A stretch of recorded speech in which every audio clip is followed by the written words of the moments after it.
1986 Chernobyl disaster என்பது அணுமின் நிலையம் வெடித்த பிறகு அலெக்சி என்ற தீயணைப்பு வீரன் அந்த இடத்துக்கு ஓடி வந்தான். தீயை அணைக்க வேண்டும் என்பதற்காக. அவன் அங்கே இருந்த ஆபத்தை உணரவில்லை. இது சாதாரண தீ இல்லை என்று அவன் நண்பன் சொன்னான். ஆனால் அலெக்சி பின்வாங்கவில்லை. சில மணி நேரங்களில் அவன் உடல் பலவீனமடைந்தது. கதிர்வீச்சு அவன் உடலை உள்ளிருந்து அழித்து கொண்டிருந்தது. மருத்துவமனையில் படுத்திருந்தபோது நாம் காப்பாற்ற முயன்றோம் என்று மெதுவாக சொன்னான். அதே நேரத்தில் அப்பகுதியில் இருந்த விலங்குகளும் துன்பப்பட்டன.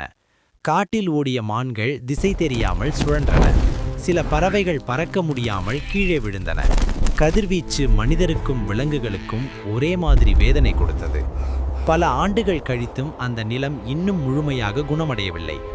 அலெக்சியின் கதையும் அந்த விலங்குகளின் அமைதியான அழுகையும் ஒரே செய்தி சொல்கிறது.